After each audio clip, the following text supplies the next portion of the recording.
இயேசு கிறிஸ்துவுக்குள் மிகவும் அதிகமாக நேசிக்கப்படுகின்றவர்களே, மீண்டுமாக உங்கள் யாவரையும் இறைமைந்தன் இயேசுவின் திரு பெயரிலே இந்த ஜனவரி மாதத்தில் உங்களை சந்திப்பதில் மிகுந்த மகிழ்ச்சி அடைகிறோம்.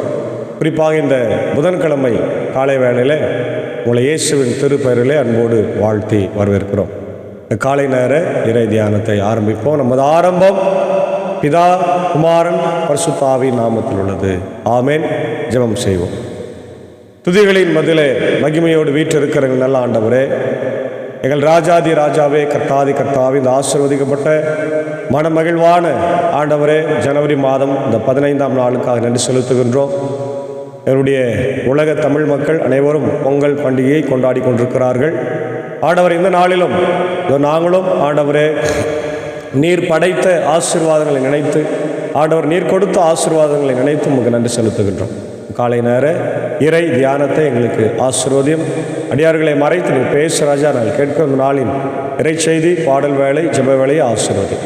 இறை மைந்தன் இயேசுவின் திருப்பெயரில் ஜெபிக்கிறோம் நல்ல பிதாவே, ஆமென். காலை வேளையில் நாம் ஆசீர்வதியும் கர்த்தரே ஆனந்தம் மிகவே என்ற பாடலை நாம் ஒரு சில கவிகளை பாடும். 603வது பாடல்.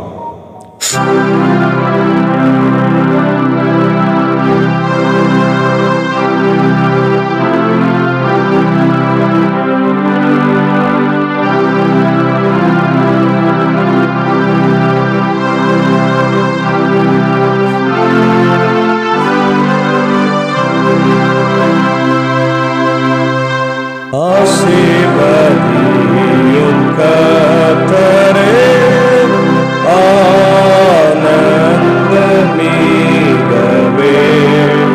மேசாவுதியும் சுத்தரே ஏத்தம் மகிழவே, விசிறுவான ஜோதி கதிரிங்கே, மேசியாய மணவாளனே,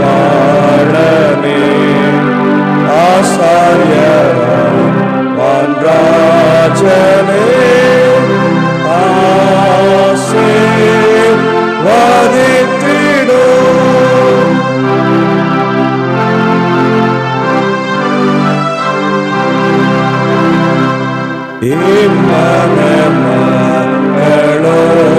இம்மனமகளோடென்றோம் என்றென்றும் தங்கிடும், உம்மையே கண்டும் மேல் சென்றோம் ஓங்க செய்தருளும், இம்மையே மோட்சமாக்கும் வல்லவரே, இன்பத்தோடன் பாக்கி சூட்சமே, உம்மிலே தங்கி தரிக்கவே ஊக்க அருளுமே, விசிறுவான ஜோதி கதிரிங்கே, மேசியாய மணவாளனே,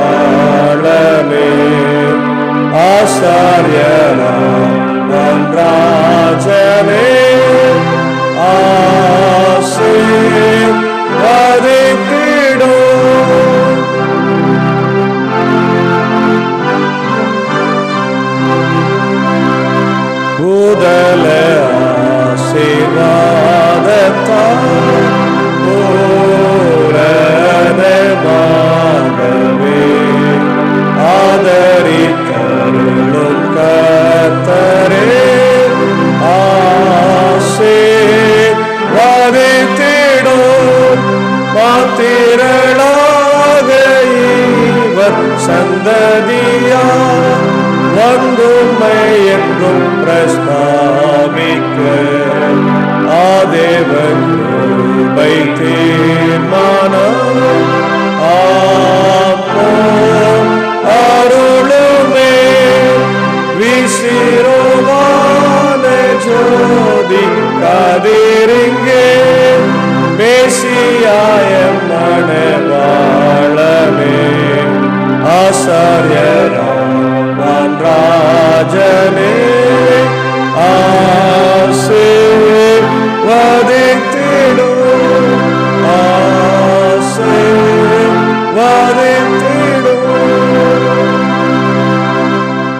அன்பான தேவனுடைய பிள்ளைகளே, மீண்டுமாக உங்கள் யாவரையும் இறைமைந்தன் இயேசுவின் திருப்பெயரில் இந்த ஜனவரி மாதம் 15ஆம் நாளிலே சந்திப்பதில் மிகுந்த மகிழ்ச்சி அடைகிறோம். இந்த நாளிலும் நாம் தியானிக்கும்படியாய் தெரிந்து கொண்ட கடவுளுடைய வார்த்தை அது எபேசியர் 5ஆம் அதிகாரம் வசனங்கள் 21 முதல் 33 வரை உள்ள பகுதிகள் நம் அனைவரும் அறிந்த ஒரு பகுதிதான். கணவர் மனைவியர் நடத்தை என்று இதற்கு தலைப்பு சொல்லப்பட்டிருக்கிறது. இந்த வாரம் முழுக்க நாம் திருமண வாக்கியங்களை, திருமணத்தை குறித்த வேத ஆய்வுகளை நாம் பார்த்து வருகிறோம். நேற்று தினத்தில் கானா ஊரில் நடந்த திருமணத்தில் குறைவு ஏற்பட்டதை இயேசு நிறைவாக்கி நம்முடைய வாழ்க்கையில் ஆசீர்வாதத்தை தருகிறார் என்று பார்த்தோம். அதே போல் இந்த நாளிலும் ஒரு திருமண வாழ்க்கையில் கணவன் அவருடைய ரோல் என்ன, மனைவி அவருடைய ரோல் என்ன, கடவுளுடைய ரோல் என்ன அப்படின்றத ரொம்ப தெளிவாக இந்த பகுதியில் பவுலடிகளார் சொல்லுகிறார். முதல்ல ஆரம்பிக்கும் போதே அவர் சொல்கிறார், நம்முடைய திருச்சபைகளில் நாம் 22 தான் கொடுக்குறோம், ஆனால் 21 கொடுத்தா நல்லாயிருக்கும். ஏன்னா 21 ரொம்ப முக்கியமான ஒரு வசனம். என்ன வசனம் பாருங்க, கிறிஸ்துவுக்கு அஞ்சி ஒருவருக்கொருவர் பணிந்திருங்கள். அல்லேலூயா, ஆமென். இந்த கடவுளுக்கு பயப்படுகிற பயம் பாருங்க எல்லா இடத்துலும் வருகிறது. சங்கீதம் 128 கூட முதல் வசனமே என்ன வருது, கர்த்தருக்கு பயந்து அவரிடத்தில் நம்ம இருக்கும்போது அவர் நமக்கு என்ன பண்றார், ஆசீர்வாதத்தை தருகிறார். அப்போ கடவுளுக்கு அஞ்சி நடப்போர் வாழ்க்கையிலே பெரிய ஆசீர்வாதம். இது இப்பொழுது என்று திடீரென்று கொடுக்கப்பட்டதில்லை, திடீரென்று வந்ததில்லை. காலாகாலமாக பழைய ஏற்பாட்டு காலத்தில் நாம் பார்க்கும்போது ஆபிரகாமை ஆண்டவர் அழைக்கும் போது அவன் தேவனுக்கு பயந்தான்.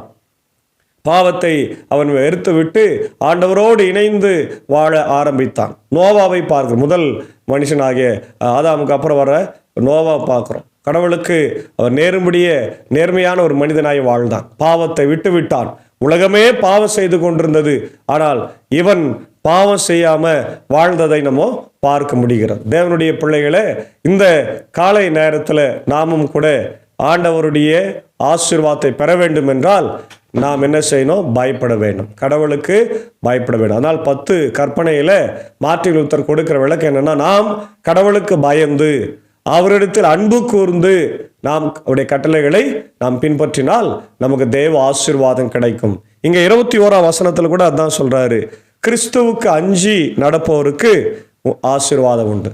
கிறிஸ்துவுக்கு அஞ்சி ஒருவருக்கொருவர் பணிந்திருங்கள் என்று சொன்னால் ஏற்புடைய வாழ்க்கை, ஒருத்தருக்கு ஒருத்தர் ஏற்றுக்கொள்ளுகிற வாழ்க்கை. இன்றைக்கி பார்க்குற திருமண வாழ்க்கையை லவ் பண்ணி கல்யாணம் பண்ணுவாங்க, ஆனால் திருமண வாழ்க்கை முறிந்து போகும் இல்லையா? காதலித்து திருமணம் பண்ணுகிற நிறைய திருமணங்கள் இன்றைக்கு டிவோர்ஸில் போய் முடிகிறது. காரணம் என்னென்னா, ஈகோ தான். நான் இவ்வளோ சம்பாதிக்கிறேன், நீ இவ்வளோ சம்பாதிக்கிற. இதற்கு பெற்றோர்களும் நிறைய நேரத்தில் உடந்தையாக இருக்கிறது நானே பார்த்துருக்கிறேன் இல்லையா? கணவன் மனைவி ஆயிட்டாங்கன்னா அவங்க வாழ்க்கையை அவங்களுக்கு விட்டுவிட வேண்டும். ஆனால் கணவன் மனைவி ஆயிட்ட பிறகு கூட தன் பிள்ளைகளுக்கு ஆலோசனை சொல்லி அவர்களை தப்பாக வழிநடத்துகின்ற பெற்றோர்கள் இன்றைக்கு நிறைய இருப்பதனால்தான் இன்றைக்கு பிள்ளைகள் பிரிந்து போகின்ற நிலைமை. அவங்களுக்கு என்ன இருக்குதுன்னா, எனக்கு கணவரை பற்றி கவலை இல்லை, என்னுடைய அப்பா அம்மா இருக்கிறாங்க, அப்பா அம்மா எவ்வளோ நாள் இருப்பாங்க இல்லையா? நம்முடைய சொந்த பந்தத்தில் நம்ம நிறைய குடும்பத்தை பார்க்குறோம் இல்லையா? கடவுள் இன்னைக்கு அப்படிப்பட்ட ஒரு வாழ்க்கை நமக்கு தரல. எந்த சூழ்நிலையிலும் நாம் பிரிந்து போகாத ஒரு வாழ்க்கையை தான் கடவுள் தருகிறார். அல்லேலூயா. எல்லா நேரத்திலும் நம்ம கடவுளை நேசித்து கடவுளுக்கு நம்ம அஞ்சி வாழுகிற போது திருமண வாழ்க்கை ஆசீர்வாதமாக இருக்கும். அதான் திருமணத்தில் நம்ம ஆலயத்தில் என்ன வாக்குறுதி கொடுக்குறோம், மரணமே நேர்ந்தாலும் நான் உன்னை விட்டு விலக மாட்டேன் இல்லையா? மரணம் நம்மை பிரிக்கும் அளவும் நான் உன்னை விட்டு விலக மாட்டேன்னு சொல்கிறோம், ஆனால் நான் விலகி விடுகிறோம். அது எவ்வளோ பெரிய தவறு இல்லையா? அதனால் கணவன் மனைவியாக இருக்கிறவங்க இன்னைக்கு இந்த அருமையான வசனத்தை கேட்டு இன்னும் ஒரு முறை கூட நம்முடைய உடன்படிக்கையை புதுப்பித்து கொள்ள கடவுள் நம்மை அழைத்திருக்கிறார். பிரியமான தேவனுடைய பிள்ளைகளை நல்லா பாருங்க, வேதம் ஆரம்பிக்கிறதே திருமணத்தோடு தான் ஆரம்பிக்குது இல்லையா? எங்கேயோ இருந்த ஆதாம மண்ணில் இருந்த எடுத்து ஆண்டவர் உருவாக்கி ஜீவ சுவாசத்தை கொடுத்து அவனிலிருந்த ஒரு விலா எலும்பை எடுத்து ஆண்டவர் அவனுக்கு ஒரு அழகான பெண்ணை கொடுக்கிறார், ஏவாளை கொடுத்து திருமணத்தை அவரே நடத்துகிறார். அவங்களுக்கு பிள்ளை செல்வங்களை கொடுத்து ஆசீர்வதிக்கிறார். அதுக்கப்புறம் கானாவூரில் நடக்கிற திருமணத்தை ஆண்டவருடைய முதல் ஊழியத்தின் அற்புதங்களை பார்க்குறோம். கடைசியாக அவர் இந்த உலகத்தை முடிக்க வரும்போது நம்மெல்லாம் மனவாட்டிகளாக இருக்கிறோம். ஆண்டவர் மாப்பிள்ளையா இருக்கிறார், மணவாளனா இருக்கிறார். அப்போ உலகம் ஆரம்பித்தாலும் சரி, முடிவானாலும் சரி, அது திருமணத்தில் முடிகிறது. அப்போ திருமணம் எந்த அளவுக்கு முக்கியத்துவம் வாய்ந்தது என்பதை பார். ஆவிக்குரிய திருமணமாக இருந்தாலும் சரி, உலக பிரகாரமான மாம்சத்துக்குரிய திருமணமானாலும் சரி, கர்த்தர் நமக்கு இதன் வழியாக பெரிய காரியங்களை சொல்லி கொடுத்து கொண்டிருக்கிறார் என்பதை நாம் மறந்துடவே கூடாது. அப்போ பயந்து நம்ம கடவுளுக்கு நம்ம பயந்து நடக்கும்போது ஒருவருக்கு ஒரு பணிந்திருக்க வேண்டும் என்று சொல்றார். ரெண்டாவது, மனைவிகளுக்கான அந்த பணிகளை என்னென்னு சொல்றார், கடமைகளை சொல்றார். The works of the wives நாம் பார்க்கிறோம். திருமணமான பெண்களே, ஆண்டவருக்கு பணிந்திருப்பது போல உங்கள் கணவருக்கு நீங்கள் பணிந்திருங்கள். இது ரொம்ப முக்கியமானது இல்லையா? ஆண்டவருக்கு பணிந்திருப்பது போல என்ன பண்ணுமா, கணவருக்கும் பணிந்திருக்க வேண்டும். இதை நிறைய பேர் என்ன பண்றாங்க, இது ஒரு அடிமைதன வாழ்க்கை, நாங்கள் எப்படி கடவுளுக்கு பயந்திருப்பது போல் நாங்கள் கணவனுக்கு பயந்திருக்க முடியுமா அப்படின்ற கேள்வியெல்லாம் கேட்குறேன். இன்னைக்கு பெண்ணிய இறையலாளர்கள் சமத்துவத்தை பற்றி பேசுறவங்க இதெல்லாம் ஒரு பெரிய கொஸ்டினாக எழுப்புறாங்க. இதில் எந்த ஈகோவும் பார்க்கக்கூடாது. கணவன் மனைவிக்கு செய்ய வேண்டிய கடமைகள், மனைவி கணவனுக்கு செய்ய வேண்டிய கடமைகளை செய்துதான் ஆக வேண்டும். இல்லை என்றால் அதில் எந்த விதமான ஆசீர்வாதமும் இருக்காது. கணவன் தலைவனாக இருக்கிறாருன்னா தலைவர் தான், மற்றவங்க எல்லாம் நம்ம கீழே தான் இருக்கிறோம். அதனால அவங்க நம்ம தாழ்ந்துட்டோன்னு சொல்ல முடியாது இல்லையா? தாழ்ந்துட்டு இப்போ தலை மேலே இருக்குது, கால் கீழே இருக்குது, அதனால் கால் ரொம்ப தாழ்மையானதுன்னு சொல்ல முடியுமா? கால் இல்லாமல் நடக்க முடியுமா? இல்லையா, முடியாது. ஒவ்வொருத்தருக்கும் ஒரு பங்கு இருக்கிறது. ஆகவே மனைவி தன் பணியை செய்யணும், கணவன் தன் பணியை செய்யணும். அதான் அழகா சொல்றார் கிறிஸ்து. ஏனெனில் கிறிஸ்து திருச்சபைக்கு தலையாய் இருப்பது போல, ரொம்ப அழகா சொல்றார் பார், தலையாய் இருப்பது போல கணவர் மனைவிக்கு தலையா இருக்கிறார். அந்த தலைக்கு தர வேண்டிய மரியாதையை நாம் தந்துதான் ஆகணும். அதில் வேறு வழியே கிடையாது. இது இன்னைக்கு பெண்ணிய இறையலாளர்கள் எல்லாமே பேசலாம். நான் கூட தலித் இறையலை முன்னிறுத்தி படித்தவர் தான், பெண்ணிய இறையலை ஆதரிக்கிறவர் தான். அதனால திருமறைக்கு விரோதமாக நம்ம போகக்கூடாது இல்லையா? கடவுள் என்ன சொல்றார், அவர் தலைவராக இருக்கிறார், நம்ம அவர் கீழே இருக்கணும், அவ்வளோதான். அதனால நம்ம அடிமை இல்லை, அடிமையெல்லாம் இல்லை. அது தப்பான ஒரு பார்வை என்பதை நான் சொல்லிக்கொள்ள விரும்புகிறேன். அப்போ கிறிஸ்துவே திருச்சபையாகிய உடலின் மீட்பர். திருச்சபை கிறிஸ்துவுக்கு பணிந்திருப்பது போல மனைவியரும் தங்கள் கணவருக்கு அனைத்திலும் என்ன பண்ணும், பணிந்திருக்க வேண்டும். திருப்பி சொல்றேன், இது அடிமைதனம் அல்ல, இது கடமை. இட்ஸ் எ ஒர்க் அப்படின்னு நம்ம பார்க்கணும். பணிந்திருக்க வேண்டும், கீழ்ப்படிய வேண்டும் சொல்றார். ரெண்டாவது, ஆண்களுக்கும் சொல்றாரு பாரு. ரொம்ப இது பெண்களுக்கு மட்டும் சொல்லிட்டு பெண்கள் மட்டும்தான் எப்படி இருக்கணும், ஆண்கள் எப்படின்னா இருக்கணும் இல்லையே. சமத்துவமா அப்போ அழகா பேசுறார். திருமணமான ஆண்களே, கிறிஸ்து திருச்சபை மீது அன்பு செலுத்தியது போல நீங்களும் உங்கள் மனைவியரிடம் என்ன பண்ணுங்க, அன்பு செலுத்துங்கள். இந்த அன்பு செலுத்துறது ரொம்ப ரொம்ப முக்கியமானது. ஒரு தலைவன் எல்லார் மேல அன்பு செலுத்தணும் இல்லையா? அவ கணவனா இருக்கிறவன் கண்டிப்பா மனைவி மேல அன்பு செலுத்தி ஆகணும். கிறிஸ்து என்ன பண்ணாரு, தன் திருச்சபைக்காக தன் ரத்தத்தையே சிந்தினார். அல்லேலூயா. சிலுவையில் அடிபட்டார், நொறுக்கப்பட்டார். அவன் நமக்காக ரத்தம் சிந்தின இயேசு அப்போ இந்த சபைக்காக அன்பு செலுத்தின. அது போல நம்ம கூட நம் மனைவின் மேல எல்லா நேரத்திலும் அன்புடையவர்களா இருக்க வேண்டும். அதான் சொல்ல, நீங்களும் உங்கள் மனைவியரிடம் அன்பு செலுத்துங்க. ஏனெனில் கிறிஸ்து திருச்சபை மீது அன்பு செலுத்தி அதற்காக தம்மையே ஒப்புவித்தார். வார்த்தையாலும் நீரினாலும் அதனை கழுவி தூயதாக்குமாறு செய்தார். பேப்டிசத்தை பத்தி சொல்றார். அத்திருச்சபை கரைதரை அற்று வேறு குறையோ இல்லாமல் தூய்மையும் மாசற்றதுமாய் மாட்சியுடன் தம்முன் விளங்குவதற்கு இப்படி செய்தார். ஆண்டவர் வரும்போது நம்ம எல்லாரும் மாட்சியுடன் இருக்கும்படியாக, மகிமையோடு இருக்கும்படியாக, பாவம் இல்லாத இருக்கும்படியாக தான் நம்மளை திருமுழுக்கின் வழியாக கழுவி நம்மை தெரிந்து கொண்டார் என்று சொல்லுகின்றார் இல்லையா? அவ்வாறு கணவர்களும் மனைவியரை தம் சொந்த உடல் என கருதி அன்பு செலுத்த கடமைப்பட்டிருக்கிறார்கள். தம் மனைவின் மீது அன்பு கொள்ளுகிறவர் தம் மீதே அன்பு கொள்ளுகிறவர் ஆவார். தம்முடைய உடலை எவரும் வெறுப்பதில்லை, அதை பேணி வளர்க்கின்றார். அவ்வாறே கிறிஸ்துவும் திருச்சபையை பேணி வளர்த்து வருகிறார். ஏனெனில் நாம் அவரது உடலின் உறுப்புகள். இதனால்தான் கணவர் தம் தாய் தந்தையரை விட்டு தம் மனைவியுடன் இணைந்திருப்பார், ஒன்றித்திருப்பார், இருவரும் ஒரே உடலாயிருப்பார் என மறைநூல் கூறுகிறது. இதில் அடங்கியுள்ள மறைபொருள் பெரிது. இது திருச்சபைக்கும் கிறிஸ்துவுக்கும் பொருந்துவதாக நாம் ஏற்றுக்கொள்ள முடியும். அன்பான தேவனுடைய பிள்ளைகளே, இது பாருங்க, கணவரை தலையா சொல்றாரு, மனைவி என்ன சொல்றாரு, உடலா சொல்றாரு. அப்போ தலை வேற உடல் வேறையா? தலையை பிரிச்சிருங்க, தலை தான் பெருசு. தலையை பிரிச்சு எடுத்துட்டாக்கா உடல் இயங்குமா? அல்லது உடலை எடுத்துட்டா தலை எங்குமா. ரொம்ப அழகான ஒரு ஓமையை மெட்டாஃபரை சொல்றாரு பாருங்க ஆண்டவர், இல்லையா பவுல். அப்போ இரண்டுமே சேர்ந்தாதான் என் உடல், இல்லைன்னா இது உடல் இல்லை, பிணம், இல்லையா? தலை வேறு முண்டம் வேறு இருந்தால் அதுக்கு பேர் என்ன? பிணம். அப்போ நம்முடைய குடும்ப வாழ்க்கையில கணவன் தலைவரா இருக்கிறார், மனைவி உடலா இருக்கிறாங்க. இருவரும் இது ரெண்டும் சேர்ந்தாதான் குடும்ப வாழ்க்கை. அதாவது மாட்டு வண்டியை பார்த்துரு, இப்போல்லாம் மாட்டு வண்டியில் டிராக்டர் தான். மாட்டு வண்டியில் பார்த்தீங்கன்னா 2 மாடுகள் இழுத்து கொண்டு போகும். அதில் ஒரு மாடு படுத்து விட்டாலும் அது வண்டி நகராது. அது போலதான் குடும்ப வாழ்க்கை என்பது.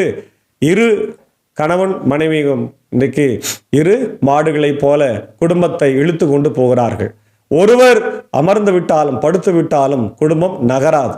ஆகவே குடும்பம் நகர வேண்டும் என்றால், குடும்பம் அடுத்த கட்டத்துக்கு போகணும் என்றால், பிள்ளைகள் வாழ்க்கையில வளர வேண்டும் என்றால் கணவனும் மனைவியும் ஒன்றித்திருக்க வேண்டும். கணவன் திரும்ப சொல்ற, கணவன் தலைவராக தான் இருக்கிறார், மனைவி அவருடைய உறுப்புகளாக இருக்கிறாங்க, அவங்க கீழ்ப்படிந்திருக்க வேண்டும்.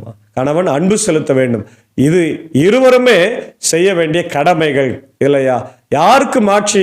இப்படி செய்யறதுனால யாருக்கு மாட்சினா கடவுளுக்கு தான் மாட்சியை தவிர நமக்கு எந்த வித மாட்சியும் இல்லை. தேவனுடைய பிள்ளைகளே, இன்னைக்கு நிறைய நம்ம பார்க்கிறோம், நிறைய திருச்சபைகளிலே குடும்ப வாழ்க்கையில முறிவு ஏற்படுகிறதை பார்க்கிறோம். நான் ஏற்கனவே பணியாற்றிய டவுன் திருச்சபை, சிட்டி திருச்சபையில இன்னைக்கு நிறைய தம்பதிகள் இன்னைக்கு டக்கு டக்கு டக்கு டக்குன்னு கல்யாணம் ஆகுது, உடனே டிவோர்ஸுக்கு போயிடுறாங்க.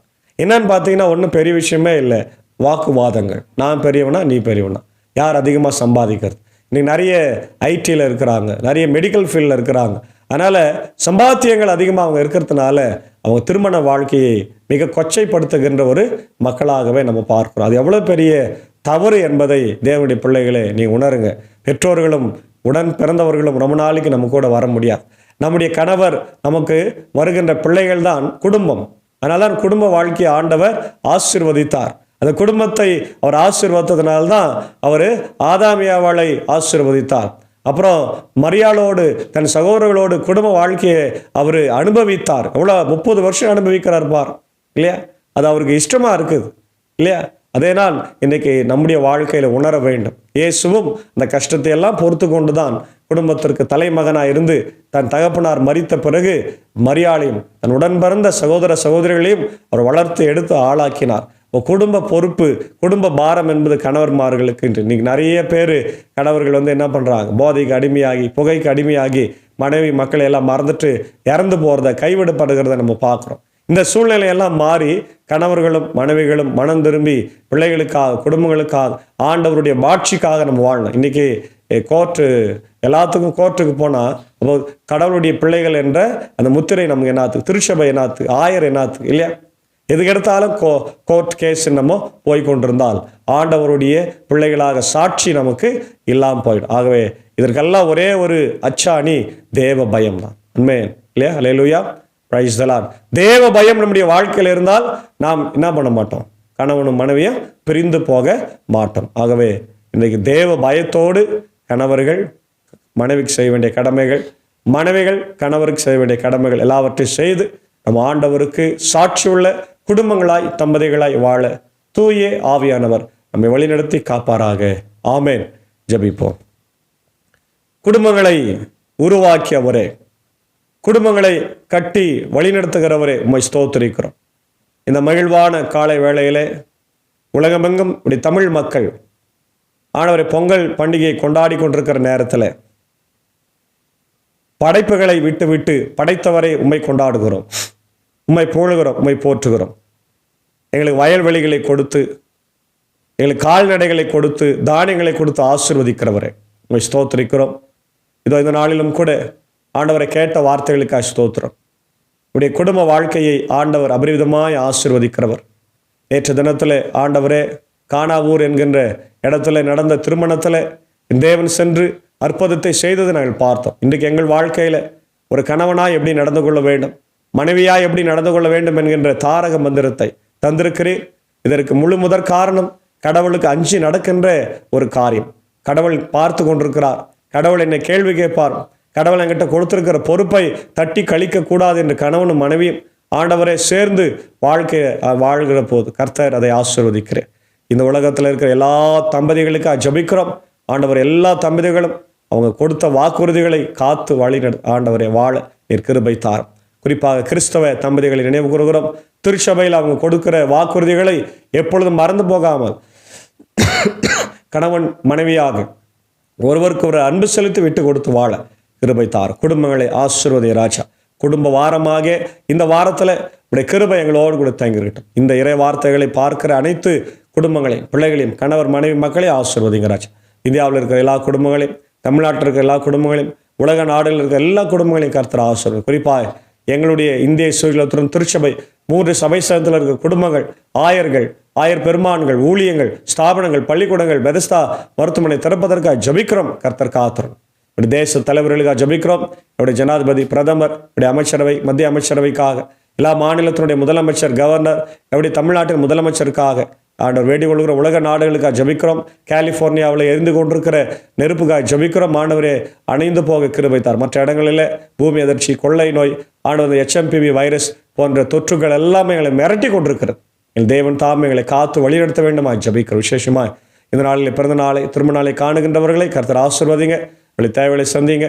ஆண்டவர் பலவரமாக இருக்கிற அவருடைய ஆண்டவர் உதயநேசனருக்காக, நிக்சனருக்காக, ராஜ்குமாரருக்காக, என்னுடைய ஆண்டவரே பெதஸ்தா ஜபுக்களுடைய கருணாயோடைய அன்பு துணைவியார் வனஜாமாவுக்காக, தீபிகா, தீபா, ஏழுமலை, ஆலன், ரஃபியா, லதா, ஆண்டவரே வேலன், இவர்களுக்காக நான் ஜபிக்கிறோம். கண்ணோக்கி பாருங்க ராஜா. எல்லாருக்கும் நல்ல சுகத்தை பலத்தை தார். இப்பொழுதும் ஆண்டவரை பிள்ளைகளோடு 2 நாள் பயணமாக சென்னை சென்றிருக்கிற இந்த ஊழியத்தில் எங்களுக்கு பெரிதும் உதவியாக இருக்கிற இந்த நிலத்தை திறந்து கொடுத்து ஆண்டவர் எங்களுக்கு உதவி செய்கிற அன்பர் சாருக்காக, இப்படி ஏஞ்சி அக்காவுக்காக, அன்பான பிள்ளைகள் மார்த்தால் மறியலுக்காக ஜபிக்கிறோம். சென்னையில் இருந்து அவர்கள் இந்த 2 நாள் ஆண்டு பயணங்களை முடித்து திரும்பி வர கர்த்தர் கிருபை தார், பாதுகாப்பை தார். ஊழியத்தில் உடன் இருந்து என்னுடைய இசைக்கருவியை மீட்டு ஆண்டவர் இப்படி நாமத்தை தொழுது கொள்ளுகிற என்னுடைய சாக்கோ சாருக்காக, ஆண்டவர் டீச்சருக்காக ஜபிக்கிறோம். கர்த்தர் ஆசீர்வதி வழிநடத்த தேவையை சந்தியும்.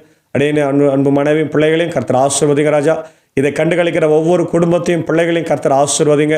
ஒவ்வொருவருக்கும் தேவையான சுகபலன் ஜீவனை தாருங்க. பலவீனங்கள், கஷ்டங்கள் இருக்கிறவங்க எல்லாவற்றையும் மாற்றுங்க. ஆண்டவரே வருத்தத்தில், துயரத்தில், இழப்பெண் மதில் இருக்கிறவங்களுக்கு ஆசீர்வாதத்தை தந்து என் தேவன் வழிநடத்த வேண்டும் என்று நான் ஜபிக்கிறோம். தொடர்ந்து ஆண்டவரே இதோ இந்த நாளிலே உடைய கிருபையும் சமாதானமும் எங்களோடு கூட தங்கியிருக்கட்டும். உலகத்தில் இருக்கிற எல்லா குடும்பங்களையும் என் தேவன் ஆசீர்வதியும். ஆண்டவர் நீரே குடும்பமாக தான் இருக்கிறீர். தந்தை, மகன், தூய் ஆவி என்பதே ஒரு குடும்பம் தான். இந்த ஆண்டவரே விசுவாசத்தோடு நாங்கள் இந்த உலகத்தில் உமக்கு சாட்சி உள்ள குடும்பங்களாய், தம்பதிகளாய் வாழ தூய் ஆவியானவர்களை வழிநடத்த வேண்டுமா ஜபிக்கிறோம். துதி கனமாகி உமக்கே செலுத்துகிறோம். இயேசுவின் மூலம் ஜபிக்கிறோம் நல்ல பிதாவே, ஆமேன். எல்லாம் வல்ல தந்தை, மகன், தூய் ஆவியின் ஆசிகள் இந்த நாளிலே நம் அனைவரோடு கூட இருப்பதாக. ஆமேன்.